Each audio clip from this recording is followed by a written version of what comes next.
ఆ గోదావరి జిల్లాలో Telugu Desam party cadre స్థానిక నాయకత్వం మరింత బలహీనపడే అవకాశం ఉంటుంది. చంద్రబాబు నాయుడు గారికి ముఖ్యమంత్రి పదవి, పవన్ కళ్యాణ్ గారికి డిప్యూటీ సీఎం పదవి ఎంత ముఖ్యమో వాళ్ళకు కూడా అంతే ముఖ్యం. స్థానిక సంస్థల ఎన్నికలపై జనసేన పార్టీ క్యాడర్ పెట్టుకున్న ఆశల్ని, కోరికల్ని నారా లోకేష్ నిర్దాక్షిణ్యంగా చించిపడేశారు. జనసేన పార్టీకి స్థానిక సంస్థల ఎన్నికల్లో కనీసం 30% సీట్లు కేటాయిస్తారని జనసేన పార్టీ వాళ్ళు ఆశించారు. పార్టీ పెట్టి 12 ఏళ్లైంది కాబట్టి కనీసం 25% సీట్లైనా, అంటే 25% సీట్లైనా స్థానిక సంస్థల్లో పోటీ చేసే అవకాశం వస్తుందని జనసేన పార్టీ క్యాడర్ భావించింది. కానీ నారా లోకేష్ మాత్రం జనసేన పార్టీకి అంత సీన్ లేదని తేల్చేశారు. టీడీపీ జాతీయ వర్కింగ్ ప్రెసిడెంట్ గా ఉన్న నారా లోకేష్ జోనల్ కోఆర్డినేటర్లతో నిర్వహించిన మీటింగ్ లో స్థానిక సంస్థల ఎన్నికల గురించి కొన్ని వ్యాఖ్యలు చేశారు. సెప్టెంబర్ నుంచి స్థానిక సంస్థల ఎన్నికలు ఉంటాయని ఆయన కోఆర్డినేటర్లకు చెప్పారు. దాంతో పాటు ఈ ఎన్నికల్లో జనసేన పార్టీకి, బీజేపీకి ఎన్ని సీట్లు కేటాయిస్తారన్న దానిపైన కూడా నారా లోకేష్ స్పష్టత ఇచ్చారు. స్థానిక సంస్థల ఎన్నికల్లో తెలుగుదేశం పార్టీ ఏకంగా 80% సీట్లలో పోటీ చేస్తుందని నారా లోకేష్ ప్రకటించారు. జనసేన పార్టీకి కేవలం 15%, బీజేపీకి 5% సీట్లు మాత్రమే కేటాయిస్తామని కూడా నారా లోకేష్ చెప్పేశారు. ఈ ప్రకటన తర్వాత జనసేన పార్టీ కార్యకర్తలు నిరుత్సాహానికి గురయ్యారు. పార్టీ పెట్టి 12 ఏళ్ళు అయిపోయిన తర్వాత కూడా కనీసం 0.5% సీట్లలో పోటీ చేసే పరిస్థితిలో మనం లేవా అని దిగ్భ్రాంతి చెందుతూ ఉన్నారు. అన్నిటికి మించి ఈ 15% సీట్లను కూడా ఎక్కడిస్తారు, ఏ రేషియోలో ఇస్తారు అన్నది కూడా ఇప్పుడు చర్చనీయాంశం అవుతోంది. మొన్నటి అసెంబ్లీ ఎన్నికల్లో జనసేన పార్టీకి అత్యధిక అసెంబ్లీ స్థానాలు ఉభయ గోదావరి జిల్లాల్లోనే కేటాయించారు. దాంతో గెలుపు ఈజీ అయింది. కానీ ఈసారి ఈ స్థానిక సంస్థల ఎన్నికల్లో ఆ విధంగా తెలుగుదేశం పార్టీ జనసేన పార్టీకి సహకరిస్తుందా లేదా అన్నది అనుమానం. ఎందుకంటే ఇప్పటికే మొత్తం ఉభయ గోదావరి జిల్లాల్ని తీసుకెళ్లి జనసేన పార్టీ చేతుల్లో పెట్టేశామా అన్న అభిప్రాయంతో తెలుగుదేశం పార్టీ నాయకత్వం ఉంది. ఇప్పుడు స్థానిక సంస్థల ఎన్నికల్లో కూడా రాష్ట్ర వ్యాప్తంగా 15% సీట్లను చూపెట్టినప్పటికీ దాంట్లో మొన్న అసెంబ్లీ ఎన్నికల్లో కేటాయించినట్టుగానే అత్యధిక సీట్లు ఉభయ గోదావరి జిల్లాల్లోనే ఇస్తే ఆ గోదావరి జిల్లాల్లో తెలుగుదేశం పార్టీ క్యాడర్ స్థానిక నాయకత్వం మరింత బలహీనపడే అవకాశం ఉంటుంది. కాబట్టి ఆ విధంగా కాకుండా ఈ 15% సీట్లను జనసేన పార్టీ గెలుస్తుందా, ఓడుతుందా అన్న దాంతో సంబంధం లేకుండా రాష్ట్ర వ్యాప్తంగా కేటాయిస్తారా అన్న ఒక చర్చ కూడా నడుస్తోంది. అలా కేటాయించకుండా మొత్తం ఉభయ గోదావరి జిల్లాల్లోనే జనసేన పార్టీకి అత్యధిక స్థానాలు ఇస్తే స్థానిక నాయకత్వం కూడా తెలుగుదేశం పార్టీ తరఫున బలహీనపడే అవకాశం ఉంటుంది.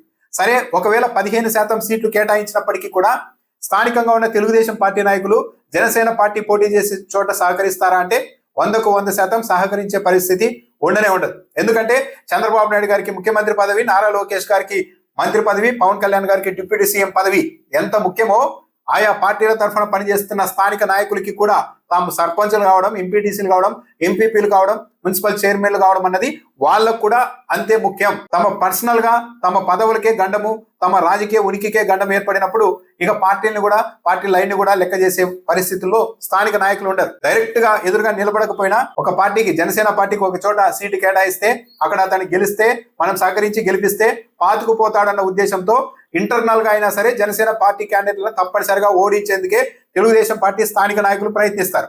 దీన్ని ఎలా ఓవర్కమ్ అవుతారు అన్నదే అతి పెద్ద ప్రశ్న. ఇలా జనసేన పోటీ చేసే చోట ఈ బాధ, ఆందోళన కేవలం తెలుగుదేశం పార్టీ స్థానిక నాయకులకే కాదు, తెలుగుదేశం పార్టీ రాష్ట్ర నాయకత్వానికి కూడా ఉంది. జనసేన పార్టీ అన్నది స్థానికంగా బలపడకూడదు. గ్రామాల్లో, మండలాల్లో ఆ పార్టీ బలపడడం అన్నది మొదలైతే రేపు ప్రొద్దున అసెంబ్లీ ఎన్నికల్లో మరిన్ని అసెంబ్లీ స్థానాలు అడిగేందుకు కూడా అవకాశం ఏర్పడుతుంది. అదే క్షేత్రస్థాయిలో జనసేన పార్టీ అన్నది ఎదగకుండా నిరోధించగలిగితే వాళ్ళు ఎప్పటికీ కూడా తెలుగుదేశం పార్టీ దయదలిచి ఇచ్చే కొన్ని ఎమ్మెల్యే సీట్ల మీదే ఆధారపడే పార్టీగానే మిగిలిపోతుంది.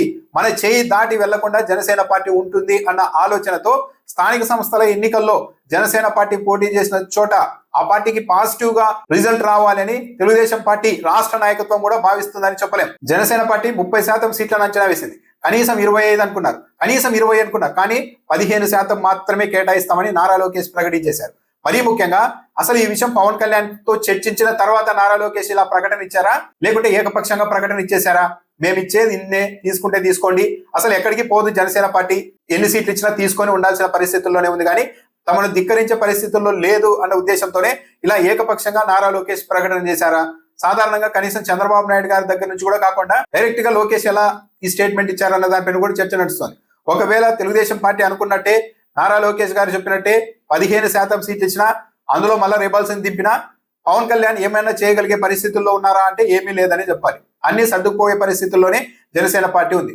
ఒకవేళ తమ పార్టీ ఆత్మగౌరవాన్ని కాపాడాలి అని అనుకుంటే కూటమి నుంచి బయటకు రావడం, ఎదిరించడం తప్ప మరో మార్గం పవన్ కళ్యాణ్కి లేదు.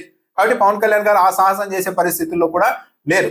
ఈ నేపథ్యంలో జనసేన పార్టీ ఇకపైన తన క్యాడర్ ని ఒప్పించేందుకు మరో లైన్ కూడా తీసుకోవచ్చు. కేవలం మన టార్గెట్ వైఎస్ఆర్ కాంగ్రెస్ పార్టీ రాకూడదు, వైసీపీ గెలవకూడదు, అందులో భాగంగానే మనం పనిచేస్తూ ఉన్నాం. కాబట్టి కొన్ని సీట్లు తగ్గినా సర్దుకుపోవాల్సిందే అని తన క్యాడర్ కి పవన్ కళ్యాణ్, నాదెండ్ల మనోహర్ లాంటి వాళ్ళు ఇప్పటి నుండే నూరు పోసే అవకాశం కూడా ఉంది. ఆల్రెడీ నాదెండ్ల మనోహర్ గారు అయితే ఎన్ని సీట్లలో పోటీ చేస్తామని అడుగుతున్నారు. ఎన్ని సీట్లలో పోటీ చేస్తున్నాం అన్నది కాదు ముఖ్యము, ఎక్కడ గెలవగలుగుతాం, ఎక్కడ పోటీ చేస్తే గెలుస్తాం అన్నది దాన్ని బట్టే మనకు నాయకత్వం వస్తుంది, మనకు హక్కు ఉంటుంది, అడిగే హక్కు ఉంటుందని ముందే చెప్పేశారు. కాబట్టి తెలుగుదేశం పార్టీ ఎన్ని సీట్లు ఇస్తే అన్ని సీట్లను మౌనంగా తీసుకోవడం తప్ప జనసేన పార్టీ చేయగలిగింది కూడా ఏమీ కనిపించడం లేదు. కాకపోతే ఒక రాజకీయ పార్టీ పుట్టి 12 ఏళ్ల తర్వాత కూడా కనీసం ఓ 25% సీట్లలో పోటీ చేసే పరిస్థితి లేకపోవడం, ఏకపక్షంగా మిత్రపక్షం ఇన్నే ఇస్తాము అంటే దాన్ని ఎదురు మాట్లాడలేని పరిస్థితుల్లో ఉండడం అన్నది ఏ రాజకీయ పార్టీకైనా ఇబ్బందికరమైన పరిస్థితి. ఆ పార్టీ తరఫున పనిచేస్తున్న క్షేత్రస్థాయిలోని నాయకులు, కార్యకర్తలకి కూడా ఇబ్బందికరమైన పరిస్థితి. కేవలం 15% మాత్రమే సీట్లు కేటాయిస్తే ఇక మేము ఎప్పటికీ ఎదగలేమన్న అభిప్రాయం అయితే జనసేన పార్టీ స్థానిక నాయకుల్లో బలపడే అవకాశం ఉంటుంది. దాని పర్యవసానాలు ఎలా ఉంటాయి అన్నది చూడాలి.